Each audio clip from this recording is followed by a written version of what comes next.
All right. So good afternoon, everyone.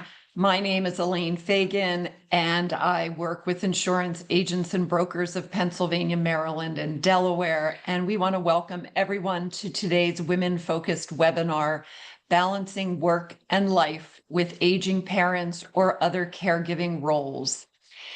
It is fantastic that we have women from I, A, and B, the Big I of Minnesota and the Big I of Nebraska joining us for this informative presentation. I love that we can come from all parts of the country to get together and talk about what I think is an incredibly important topic.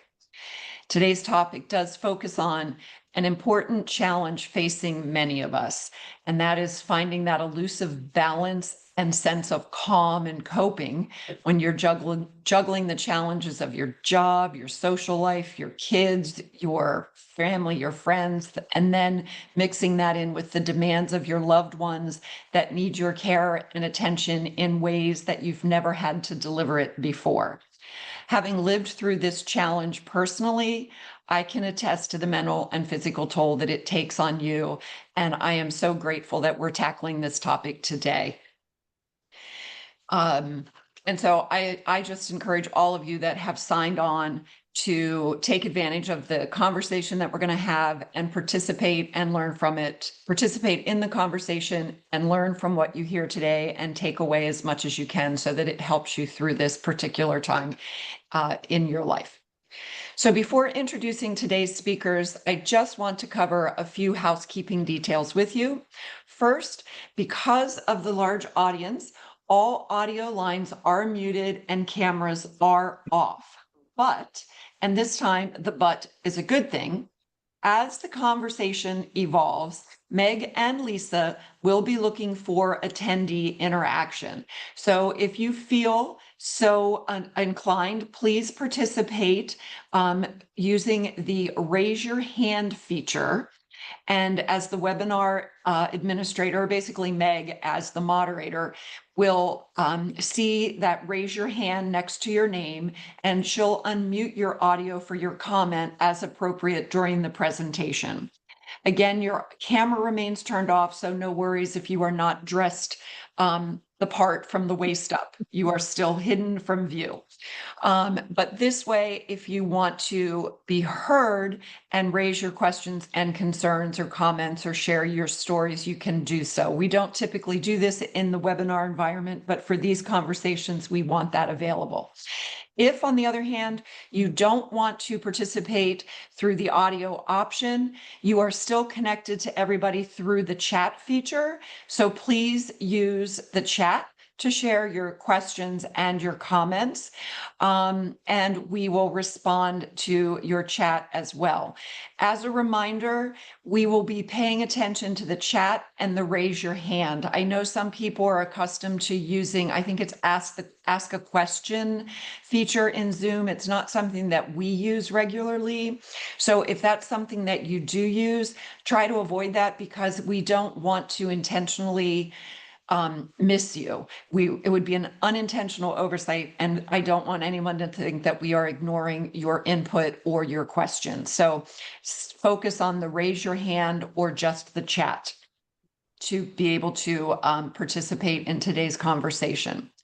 Third and final item, the webinar will be recorded for you to access via your association's website after the event if you want to come back and revisit any of the items that we were discussing, or if you know somebody in your life that could benefit from what you learned or is going through the challenges of dealing with a loved one and having to juggle their work-life balance, and you'd want to share this webinar with them, please do so. So now back to the exciting stuff about today's webinar. I am thrilled to be introducing Meg McKeen and Lisa Purk to all of you. I'm going to start with Meg, do the alphabetical order thing, and M comes before P. So Meg, you're up. Some of you may already be familiar with Meg through her podcast, Bound and Determined. I, A, and B connected with Meg via a combination of referrals from members who are big fans of hers, along with glowing recommendations from organizations that worked with her in the past. And we knew once we connected with Meg that bringing her expertise to all of you would just be a great fit for our women's initiative. Meg's career has always been in the insurance industry, underwriter and agent, and now as founder and principal consultant for Adjunct Advisors, a personal and professional development organization focused on encouraging and inspiring women in our industry. And you're just gonna, if this is your first time dealing with Meg and interacting with her, I know that you're gonna enjoy your time with her, and I think become fans of her as a result. Like Meg, we connected with Lisa Purk through member referrals, and Lisa is the founder of Lisa Purk Life Coaching, with a goal of helping women reduce stress, master their self-talk, and strengthen their relationships through meaningful personal and professional growth.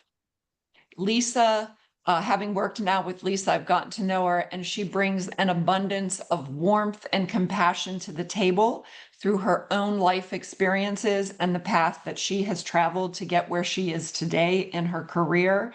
And I know that her primary objective is to empower women to create clarity, confidence, and fulfillment in every area of life.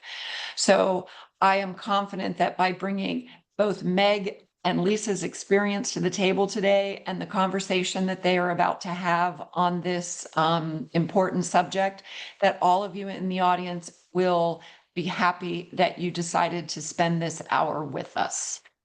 So, without further ado, as they say, I am going to welcome Meg and Lisa and turn it over to them.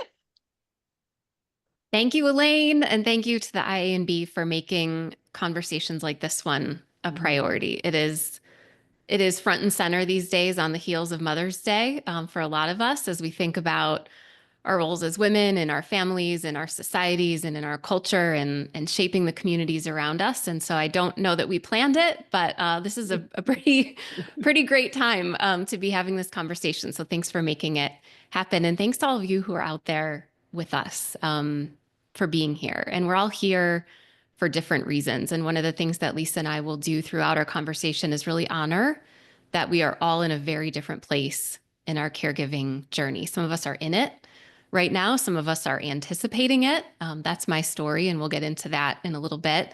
And others are on the other side and maybe feeling a little bit more reflective. And we want to make sure that all of those perspectives are represented today. And that's where you all come in. We really, really want you to help us shape the conversation that we're going to be having over the next 50 minutes or so. And Elaine mentioned the chat.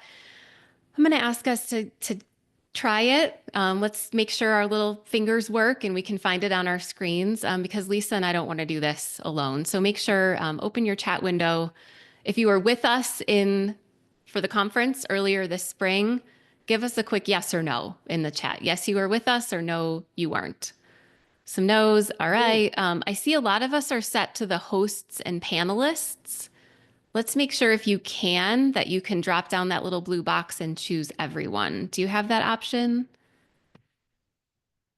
Yeah, I'm seeing some everyone's now. Okay, that was really what I wanted to get to here. I recognize some familiar names in the attendee list, and I know Lisa does too. And first and foremost, Lisa, it is so fun to be, the band is back together. I don't often get to do this where I meet and share the stage with an amazing woman, and then we get to continue the conversation that we had during little breaks and over lunch. And so it's very cool to be back with you and to be talking about this particular topic with you today. Absolutely. Absolutely. Very much a ditto on that one. Yeah. Oh, I loved your energy, loved learning from you in that room. If you weren't with us, it was a pretty special day, and it's one I'll think about fondly for a long, long time. But let's get to it. Lisa, I know we've got Elaine shared bios, if you will. Maybe let's skip over that part because I think she laid a pretty good foundation of kind of who we are and why maybe we're drawn to this work, but not specifically to this topic of caregiving. And so let's start there. I'd love for you to kind of set the stage and give us some context around your caregiving story. And as you're doing that, I would love those that are listening in to start thinking about where caregiving fits into their life and how they're showing up these days. Sure. Yeah, I'd be happy to share a little bit of my story. I'm not even. It's one of those. At least for me, it was one of those things that I guess I always knew would happen someday, but you still kind of don't exactly expect it to happen. I was very fortunate. I had both of my parents for quite a long time. My mom was 84 and my dad was in his 90s. But back around like 2009, 2010, I was actually going through, I went through a divorce. So I went through a divorce. I actually moved back to my dad's house as just kind of a transition period, but I also did it because he was starting to need help. He didn't want to need help, but he needed help. And soon after that, my current husband and I started dating. We had known one another in college, and but did not get married in college, but knew one another. And as we came back together, we were almost immediately thrown into this caregiving role. His dad had cancer. My dad was getting older and had a lot of needs. And so from around 2010 to 2017, so about 7 years, one parent or another we were caregiving for. His dad had cancer, very limited mobility. His mom had during menopause. It was a thyroid related issue, but she had a major seizure and she lost oxygen to her brain. So she had a brain injury. His mom and dad were like could kind of function together because he cognitively was okay, but didn't have the mobility. She had the mobility, but didn't have the. And they balanced. But then his dad passed, and his mom couldn't live by herself. And at that point, my dad really needed a lot more help. And ultimately, we moved them both in with my husband and I. We bought a bigger house and moved like three houses down into one house and started caregiving for both of them. Then my dad had a stroke, and so we had a lot of in-home services coming in. And then my dad passed, and shortly, and my mother-in-law was still living here. Shortly after that, my mom and her husband moved here from North Carolina. They had been down in the Carolinas for a while. They moved back up here, and almost immediately started to have medical needs, care needs. Lots of hospital visits, and then my mom's husband passed away, and then it was my mother-in-law and my mother, and then for a couple of years it was taking care of each of them, and then my mother-in-law passed, and then it was my mom, and then she was just in and out of the hospital, in and out of rehab, and although she never officially moved in with us, she was here almost every hospital and rehab stay. She would come here and stay for a while before she tried to go back to her own. So it was about 7 years of just, again, hospital stays, rehab stays, in-home care. Even my mom's husband had a lot of needs, and she would call on us to help, even if it was he tried to get up and he fell and she couldn't get him up off the floor. He couldn't get himself up. We were about a half a mile away at that point. And so we were really geographically the family members who were close and did a bulk of the caregiving. Mhm. Lisa, that is a lot.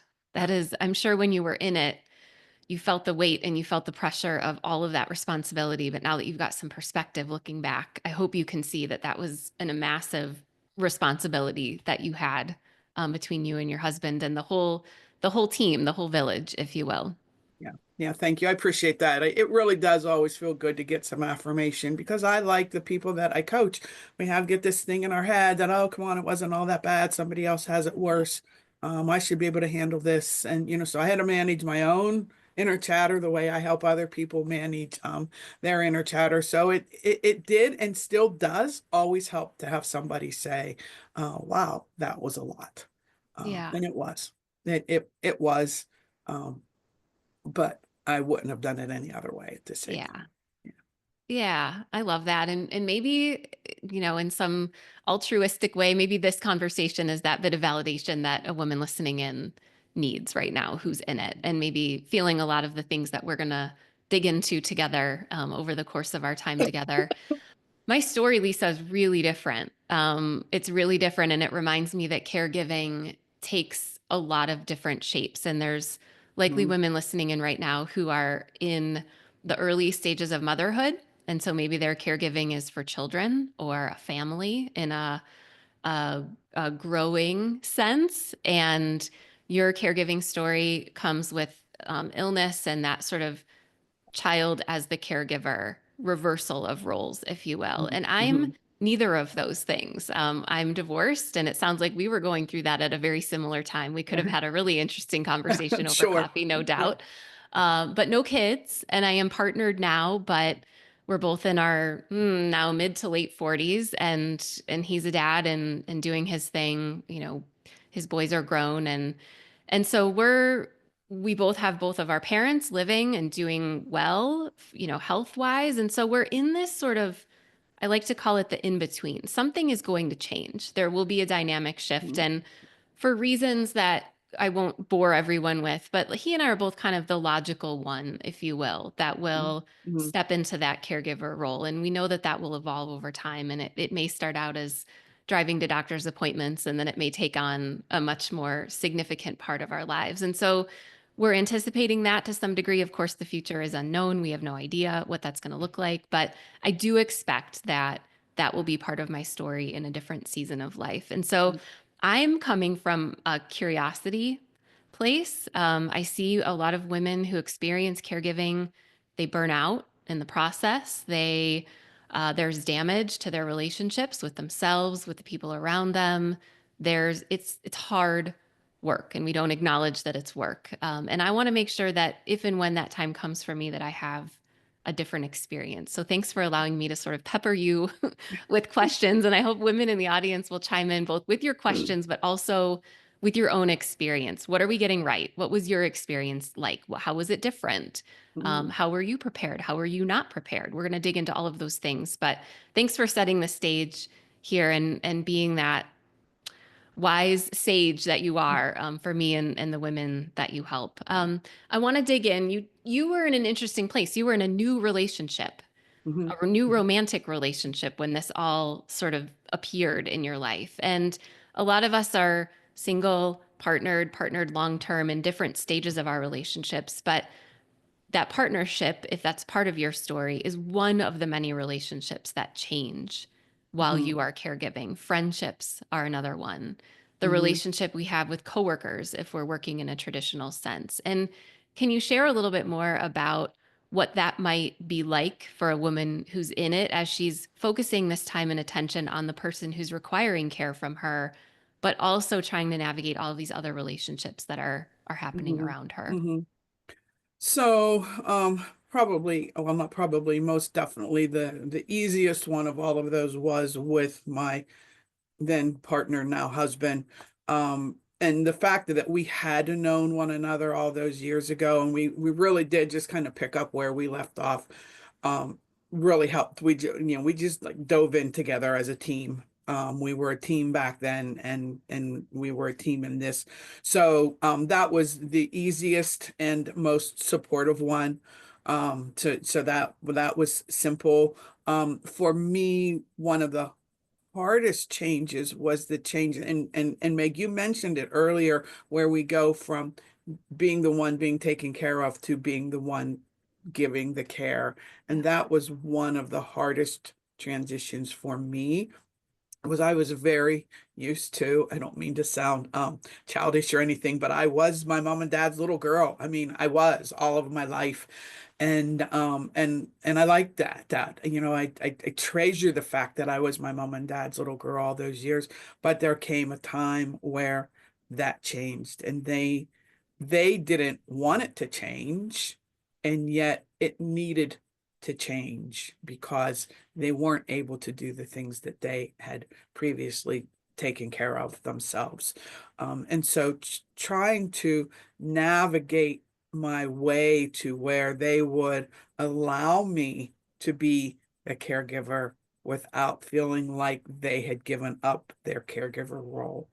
And figured out that, when I figured out that the best way to take care of them was to let them think that they were somehow still taking care of me. Little reverse psychology there. A Yeah. little bit, yeah, Yeah. yeah. And that that really helped. What is, It was, what does yeah, that it was. mean? Tell me a story. Give me some context. What did that look like in practice for you? So it was a few examples I can think of, but one of them would be I didn't want my dad to drive anymore. He really shouldn't be driving anymore. And yet he was not going to give up his keys.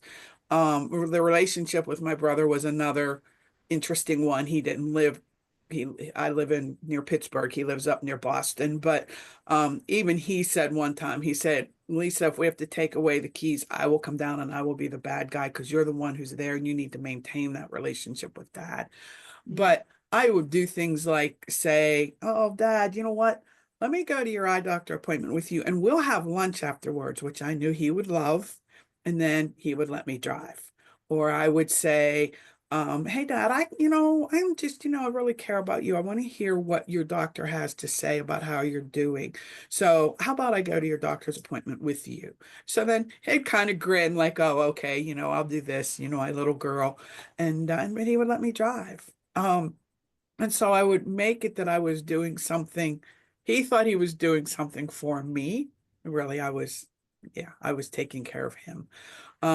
The keys in the car became very tricky, mm, because he would like literally get mad. I mean, get mad if he didn't know where his keys were, if he didn't know that he could walk down and get in his car.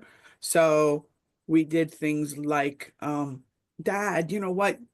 Keeping the oil changed in your car has always been so important to you. And it was like one of his big things. And I would say, you know what? It's time for you to get the oil changed in your car. And he'd be like, oh, okay. And we would take the car and down to near where my husband worked. And we would get the oil changed in the car. And then we would just take a couple days to take the car back to his house until he started to ask, where's my car? I'd be like, Dad, we got the oil changed in it. Okay, well, I want it back. And then we would park it. He had street cleaning, so one night a week he had to park in the alley. Well, he would never walk that far to get to the alley. So we would park it in the alley and go, oh yeah, it was street cleaning night, Dad. We had to park the car in the alley. And so yeah, it was just kind of switching things around a little bit, but always making him feel like he was still taking care of me. yeah. Um, yeah. So it was things like that. The I think the harder one was when my mom would get she would have urinary tract infections. And if you don't know this, because it was certainly something that I learned through her illnesses, is when elderly get urinary tract infections, they get confused, Mm, which blew my mind to learn that. But I'm like, what's a urinary tract infection have to do with confusion? But she went one time from being fine and getting ready to come home from a rehab stay to having a urinary tract infection. And I don't want to say my mom got mean. My mom was not mean, but she got really testy and she thought no one was coming to pick her up. And we had already had it all arranged. She thought no one was coming to pick her up. And she calls me and she's yelling at me like, what, why aren't you here picking me up? Why isn't anybody telling me what's going on? Like, this is really weird. And, I got there and I talked to the nurses and they're like, 7 o'clock this morning, she was fine. She said you were coming at this time. And so I kind of had to let her go back to the ER when she thought she was coming home, um, making that switch in that I needed to make the decision that was best for her. I knew something was wrong. She did have another urinary tract infection, to make the decision of what was best for her, as she would have done for me if we were still in the original roles, um, knowing that she was going to be upset. And when I walked in the ER that day and they had heart monitors on her and all this stuff, and I mean, she was like a bee in a bonnet. She was mad. She was mad. She was there. She didn't understand that she was confused. Yeah, and then she got her urinary tract infection cleared up, and she was fine and clear again. mm, So making the decisions for them that are the best decisions for them, but trying to do it in a way where they don't feel like they've lost that, even that parental, I don't want to call it control, but parental control. As parents, we control our kids, and they don't want to lose that. They still want to have that. I'm in control. I'm the mom. I'm the dad. And yet as the daughter or the son, you know that you have to kind of take over some of those decisions for them. That was one of the hardest things for me. That, and my brother and I we're not estranged. It's not that we don't talk to one another, but I call them the twice a year obligatory brother phone calls. We're not close. I find him extremely intimidating. And so I was in this position of being the one talking to the doctor, talking to the nurses, like getting all of that information. And then I had to relay it back to him, knowing that he was going to ask more questions than what I had asked. And now I'm going to have to go back and ask the doctors and the nurses, which is intimidating. So that whole relationship with the medical staff and relationship with my brother did definitely added some strain to the whole situation. So you are upending a relation your whole life. You've had this dynamic with your folks, right? And they've been in this, I'll say power position, call it, control. Mhm. They're the parent, right? They're the Right. ones that have the authority, if you will, Mhm. in your story. And so now you've become this reversal of roles. You've also become an advocate. You've become the go-between or the intermediary between your brother and the doctor. You're sitting and you're taking notes. You're now having to be the advocate for their safety. And I think anybody who works in insurance can appreciate it's one thing for your insurance agent to say you need to take dad's keys. It's another to be the daughter who's trying to take dad's keys. That's a very different struggle, if you will. And so you've got so much of your life is this shifting of maybe who Lisa was leading up to that. And now you've assumed these new responsibilities. And I imagine that wasn't really comfortable for you just stepping into those new roles. I'm not gathering that you had a lot of discussion leading up to this about what your folks wanted this chapter of their lives to look like, where they sort of passed the reins to you and said, "We trust you, Lisa, and we want you to advocate for us when we cannot." It sounds a little clunky, a little clumsy. Yeah, as much as both of them, my parents were divorced. I guess I clarify that my parents were divorced, but as much as both of them had the technical pieces in place. They both had their wills done. They both had their medical powers of attorney done, so I think in some ways I thought, okay, we know what dad wants. We know what mom wants, and one of my mom's biggest things was she did not want her life to be extended if she was not still able to enjoy life. So we kind of felt like we had those kind of technical pieces in place. Um, they don't cover this day-to-day stuff like when do we take the keys? Do we take the keys? Yeah. And so yeah, and my mom always she she always had a mom look Mhm. that and she was very proud of her mom look. And her mom look was one that said, I told you once, I'm not telling you again. And she always said, when I stopped talking and just gave you the look, you knew that I meant business at that point. Um, she never lost that look.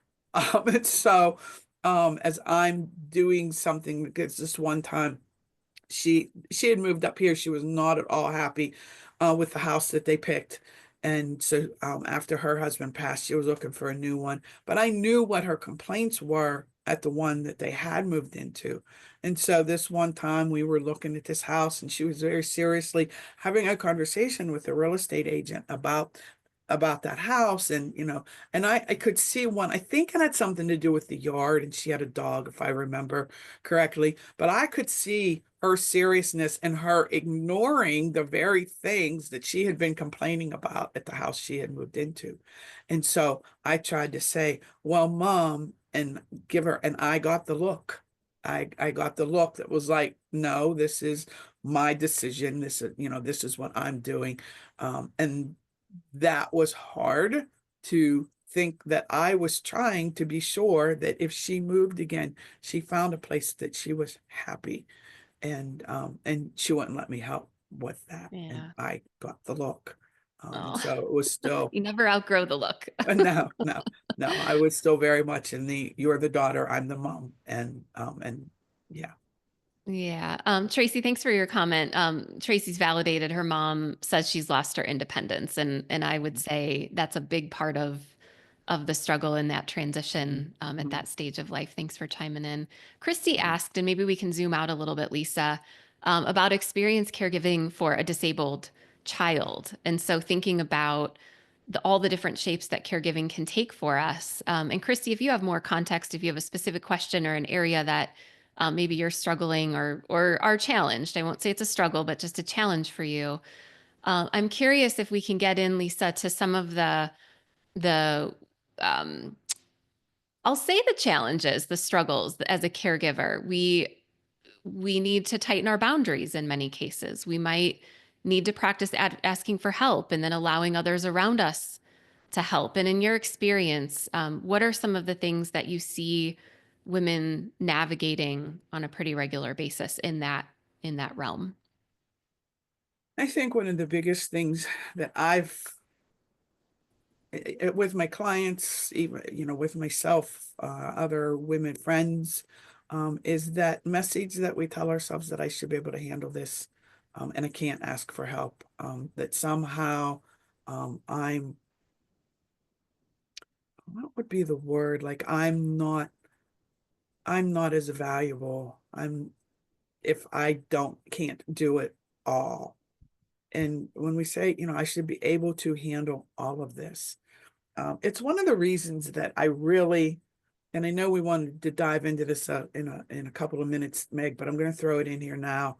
That I really advocate for, one, knowing what you need, but also if you are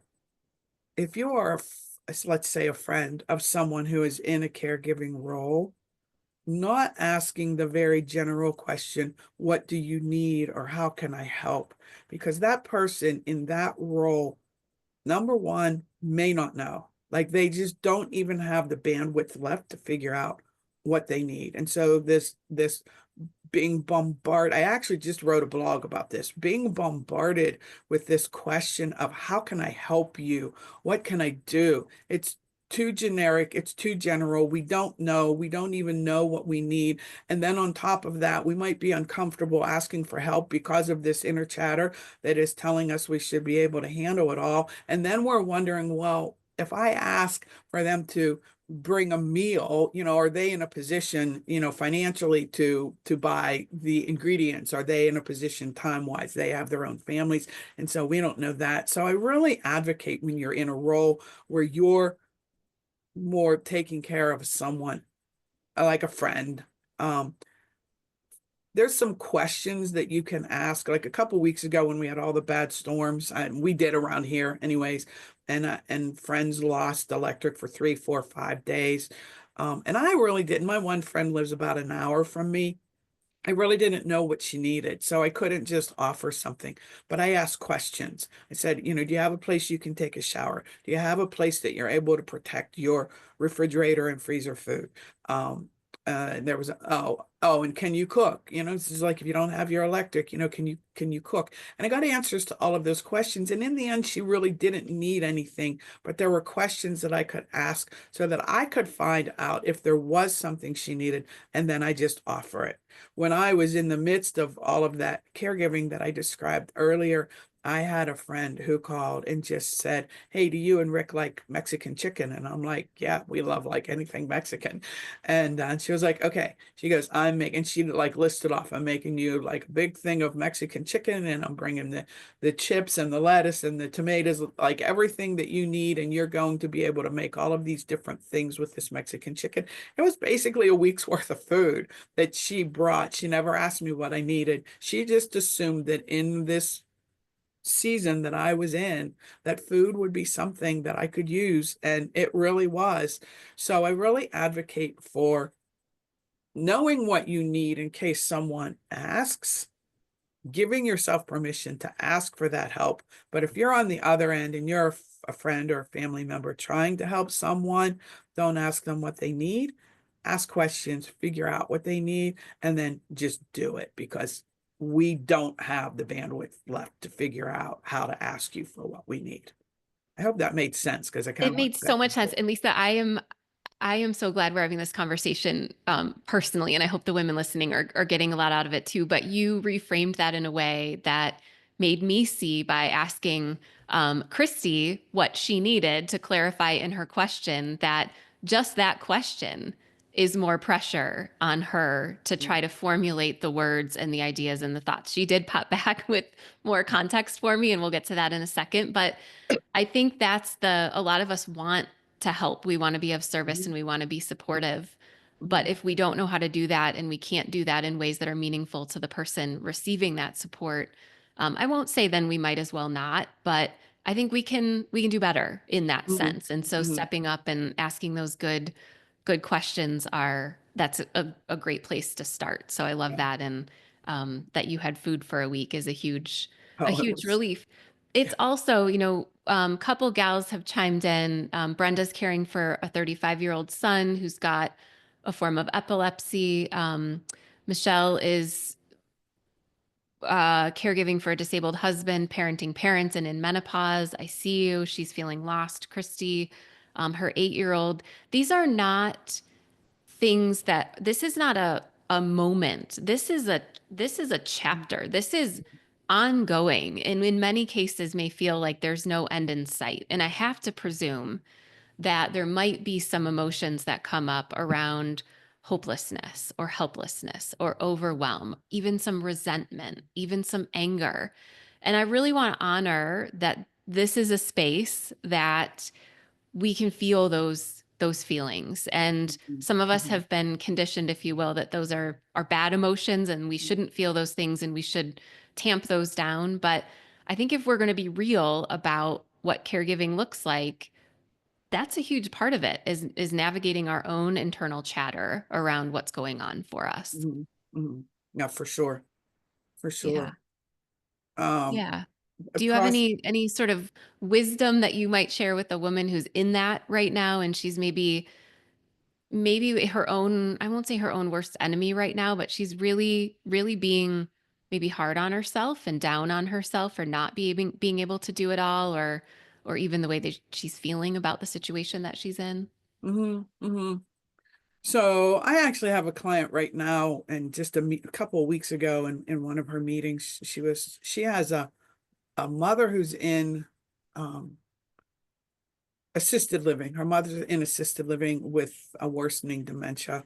Her husband has lung disease that is worsening, and they're really starting to look at really realistically how much time does he have left. And she's asking me, so my house is dirty, my house is cluttered. Now I know this woman. Her house isn't that dirty. It's like I have cobwebs. I have cobwebs on my windowsill. Her house is not that dirty. But she's like, my house is dirty. It's cluttered. There's piles of stuff. I'm not keeping up with business. I'm not going for my walks. Like, why am I procrastinating? I mean, she was not at all giving herself grace for this season of her life where she not only has mom with worsening dementia who'll be on the phone. First name is Karen. She'll be on the phone and she'll be like, well, and the mom will say, I haven't talked to Karen for a long time. And she's on the phone with Karen. Worsening dementia and then her husband with the lung disease, and giving herself grace that it's okay if magazines pile up in the corner, or wait, do we still get magazines? But but it's okay if the magazines or the newspaper pile up in the corner, or there's cobwebs on the windowsill, or you eat pizza one night instead of a home cooked meal. Giving yourself grace and lowering your expectations of yourself is so critically important. And I think in today's world, there is I like to call it noise. There is so much noise telling us all of you should do this, you have to do that, do this, don't do that. And we think we have to follow all of it. And so, especially with social media, I used to have a love-hate relationship with social media. Now I have more of a hate relationship with social media. Um, but you get on it and it's telling you all of these things that, just do this and do this. And so then that gets in your head.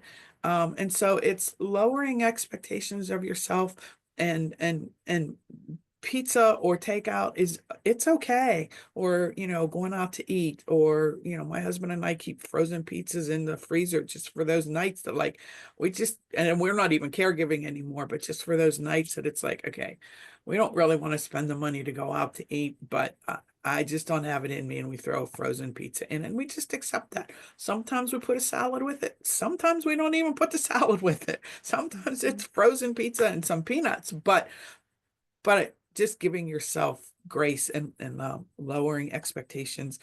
The other thing that I would say, I call it find your space. Find your space. For some, that space, like for me, that space means quiet space. For my one friend, in fact, the one who brought me the Mexican chicken, for her space is going out with friends and going to happy hour.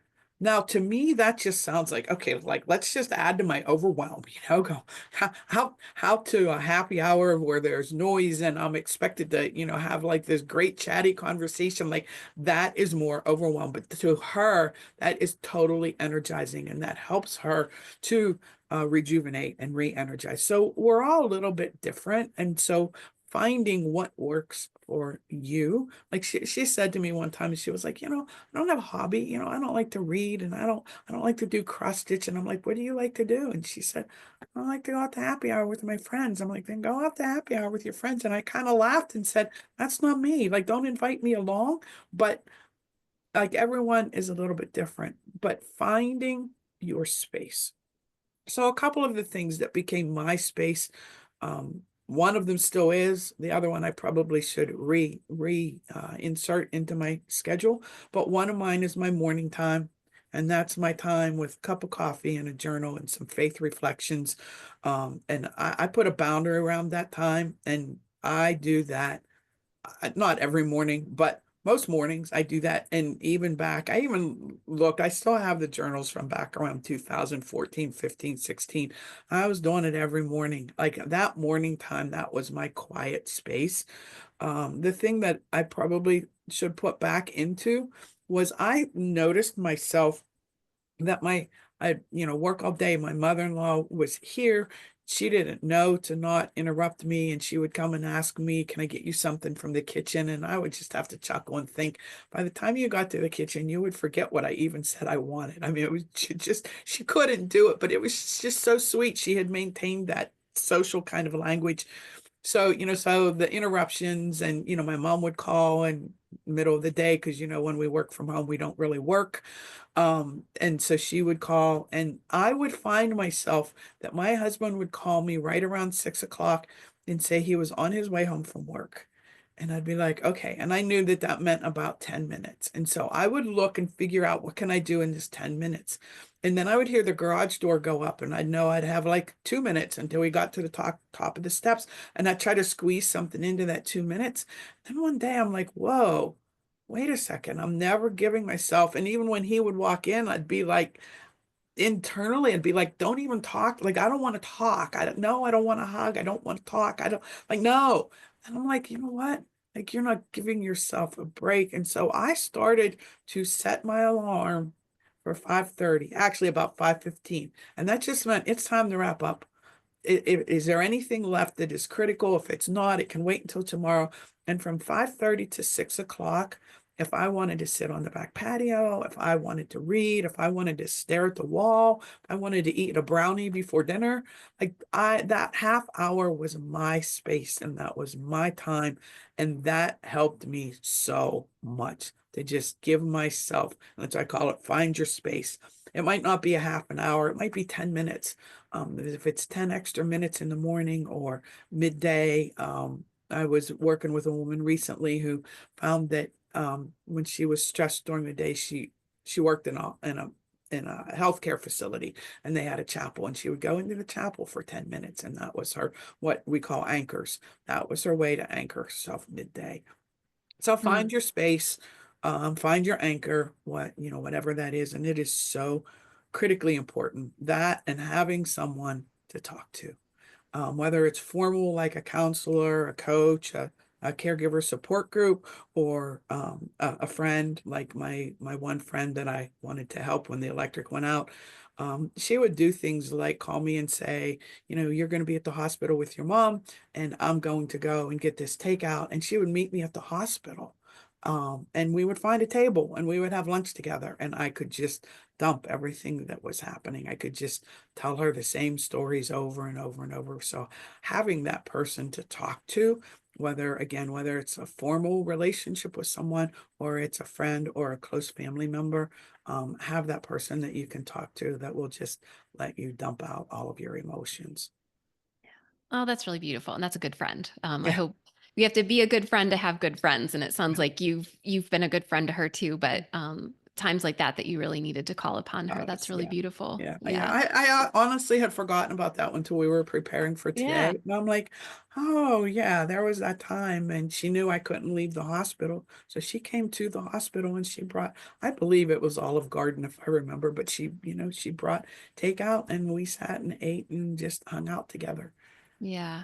Well, there's some beautiful chatter happening in the chat. Thank you all for chiming in. There's been this great sort of virtual hug across the interwebs amongst several women, just seeing and supporting each other for the season of life that they're in. And I think there's a knowing that you have. I'm presuming when you've been in a caregiving role like this, when it's been so front and center in your life, that when you find another woman on your journey who's in it or has been in it, it's a sisterhood, if you Mhm. will. And it's a club a lot of us don't want to be part of, but we find ourselves in and then realize that we need to lock arms with other people who have been there too. So I love seeing that happening here. I also want to honor, we talked about boundary setting and asking for help and self advocacy. And a coach that I follow talks about stop shoulding on yourself. I should be making a 3-course dinner every night, and I should give the kids a bath every day, and I should, blah, blah, blah. And so it goes. And when you talk about finding that space, that quiet space, whatever that looks like, you're practicing all of those things.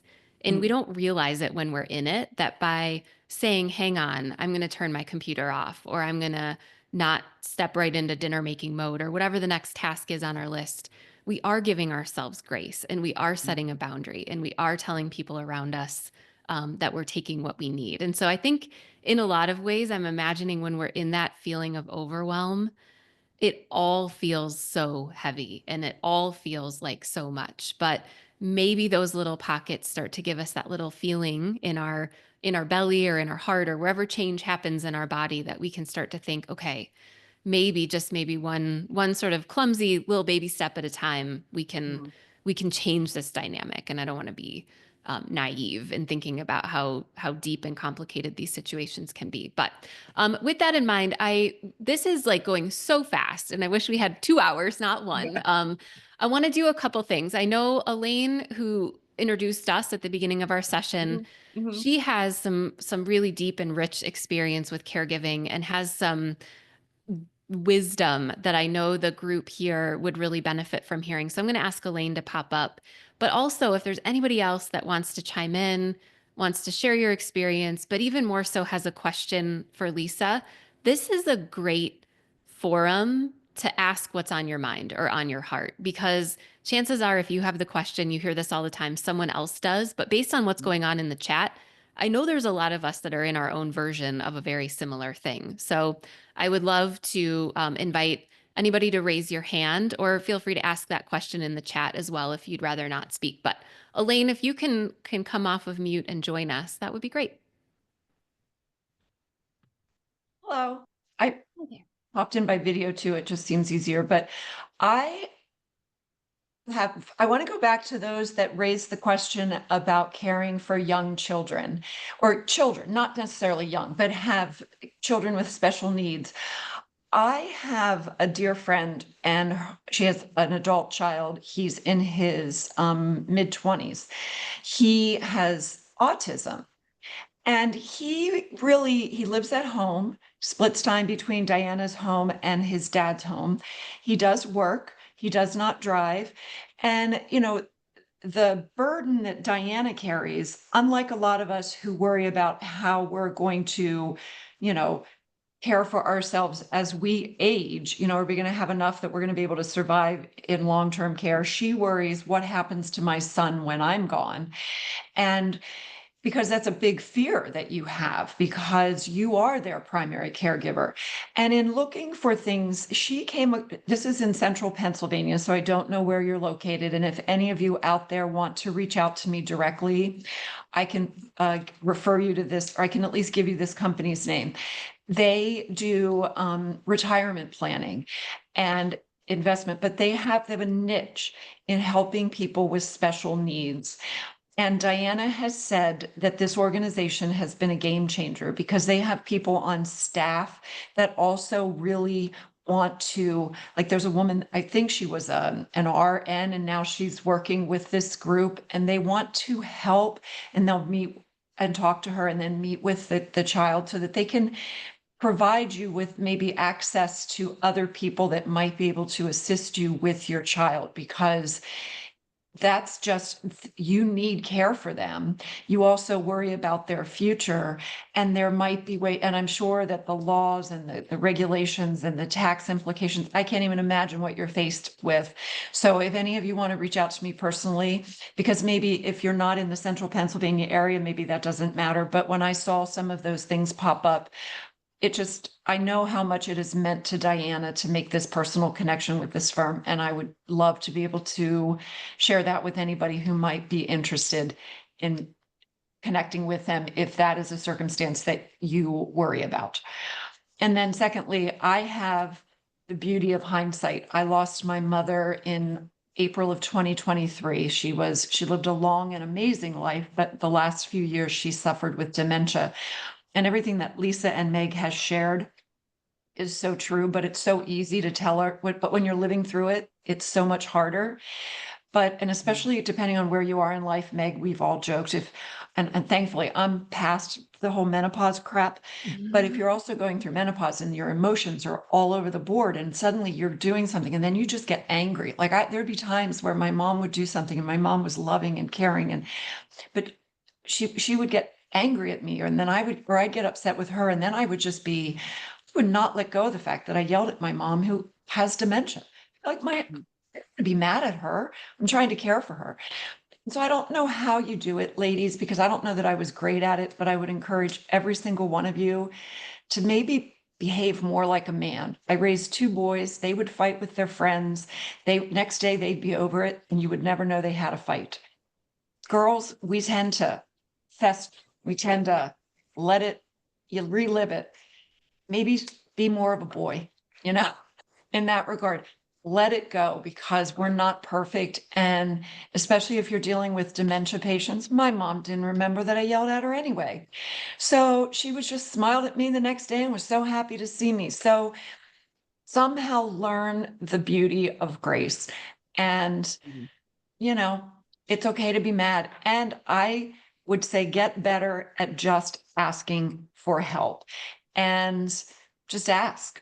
And people will, people want to help, and sometimes they're afraid they don't know how to help, so they don't ask, or they're afraid they're going to upset you. So just ask. So that's my advice. But we are in borrowed time, and I don't want to take over, but I encourage anybody else to share. But if any of that does help, that's my 2 cents. Thank you, Elaine. We did get a request for your email address, so please pop that in the chat if you want. Yes. If you don't mind sharing. Nope. Some interesting cross chatter about challenging sibling dynamics. It sounds like, Lisa, that was part of your story. I have a brother. Who knows? We get along great today, but it sounds like all of these dynamics that can pop up can change that. So, and we have 5 minutes. This is going so fast. And I do want to honor, if you have something to share. We don't have any hands raised, but if you do want to pop in, you are welcome to. This is your time. And Elaine did put her email address there in the chat. And You know what, I will put my email address and phone number as well if anyone wants to reach out, because this did go very quickly. I didn't say half of what I want to share with people, and we all have our individual stories, and so I do welcome anyone to call or email me and schedule some one-to-one time. just We did get a, consultation, yep, just what can I do? Uh, yeah. I love So, that. We got a question. Will there be another one of these? Elaine will have to talk and maybe we need to do a follow-up. It sounds like we've really struck a chord here, but somebody did ask about support groups as well. Has anybody started a support group? That's another great place, that love-hate relationship with social media. There is a lot of community that's formed on social media. And I know at different points in my life, I've definitely reached for either those virtual communities or in-person support if that feels like, again, unless you're in it, unless you've been in it, it's a perspective that you just don't have until you're here. So with that, I don't see any hands raised. Lisa, I want to ask you, we've talked about certainly the challenges of caregiving, but can you leave us on a note of maybe reflection? mhm. How is there a gift? Has there been um, a, a lesson or a learning that you've done through caregiving that you take with you that has changed the way you show up for the better? Fair, Mm. fair question. Yeah, there definitely has been. And I'll start by saying, everything that I'm sharing today, like I'm sharing this, as Elaine said, even about herself, kind of in retrospect. A lot of this was I learned along the way.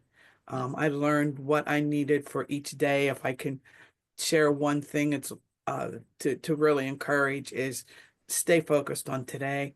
Ask yourself, what do I know today? What can I do today? What is really needed today? And as much as you can, keeping your mind out of the future, just focusing on today, because it really is a one step, one day at a time. And the stress will increase if you get your head too far out in the future. A lot of what I share is it's experience, it's retrospect, it's so much of it. I literally learned one day at a time. When my husband and I started dating again after all those years, last thing I expected was that for the first 7 years of our relationship, he even said one time it was about it's a whole completely unrelated situation, but I was making a decision and I was looking into the future and trying to figure out everything for the coming year. And he said one of the wisest things I've ever heard. And that was, he said, babe, he goes, you're trying to figure out everything that's going to happen in the coming year. And you're trying to figure out what you're going to do about every one of those things. He said, if anyone had told us a year ago that we would manage everything that we have managed in the past year, he said, we would say, you're crazy. There's no way. Just like end it for me now, that there's no way. He said, but we did. He said, we handled it one day, one step at a time. And he said, if you want to do, it was a leadership role in an organization. He said, if you want to do this thing, he said, go ahead and say yes. And just know that you will handle it one day and one step at a time, and you'll be fine. So I really encourage one day, one step at a time. You will learn what you need when you need it, and don't try to learn something for something that you don't even know if you're going to need it or not. So that one day, one step at a time. So it was definitely a time for me to practice Yeah. that. One of the biggest things that I walked away with, and it might sound trite, but that I am strong and I can handle things that I didn't think I would be able to handle. I can handle, and I do have wise thoughts, and I ask wise questions. It's not about what everybody else's think, but I got more grounded in myself as being a wise person as well.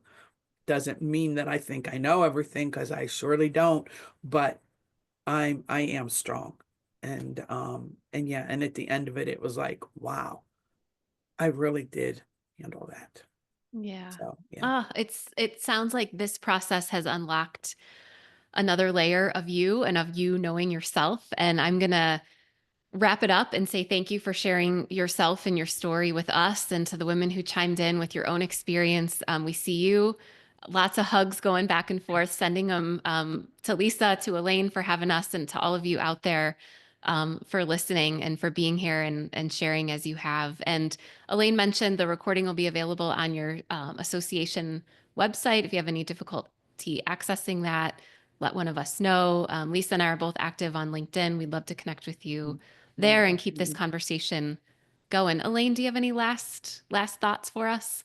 You reminded folks about the webinars or about the recordings, which is Yep. great. And then we have 2 more scheduled webinars coming up in, I think it's, let me pull them up here.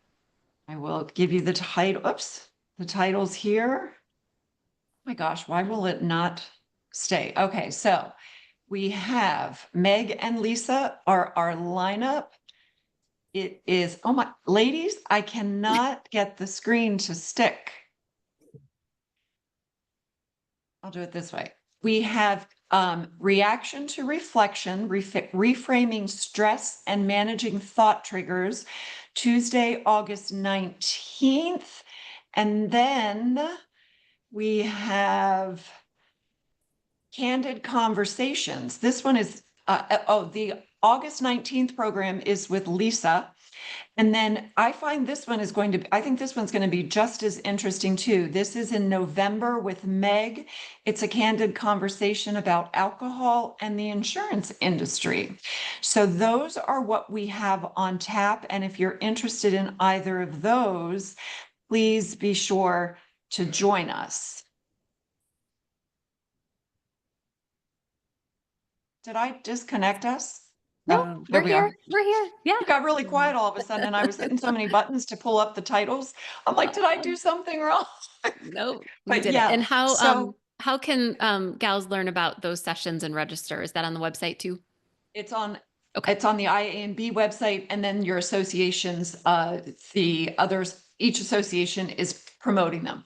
So everything that you need to know is on those websites, and we would love to have everybody back. And we're just really kind of excited that this webinar series, it's our women's initiative, but we obviously there's things we always want to talk about insurance, but the goal is to also break out and talk about the things that matter to us. And obviously by tackling this topic, hopefully if we give you some tips, it lets you be productive and good at work while you're trying to also focus on what you have to do the minute you leave the office, because you got to go take care of mom or dad or your kids or whatever the case might be. So all of that. So, but otherwise, ladies, this was amazing. Meg, Lisa, just so happy we've all connected, and to all of you out there that joined us, thank you, thank you. And I am also, having gotten through and I'm on the other side of all this, if anybody has questions, because sometimes I think there's benefits to talking to somebody that isn't too closely connected to you, because maybe you have to vent to someone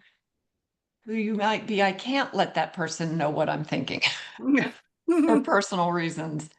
I would never be opposed to talking, because I've been there, done that. And if I can help somebody in any way, that just makes me feel better. So that's what's good. Oh, someone's asking the November date. What did I say? November 4th. Meg, you got it. Thank you. Yeah, we're good.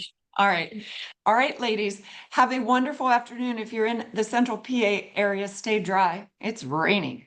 It's raining here too. I'm a little further west. Sunny in Wyoming. Is that where you I'm are in now, Meg? Wyoming right now. Yeah.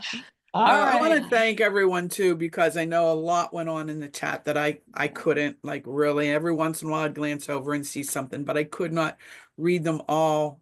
So thank you all for being here. I really appreciate everything. Meg, thank you for being a wonderful moderator. So easy to do this with you. You're so good at it.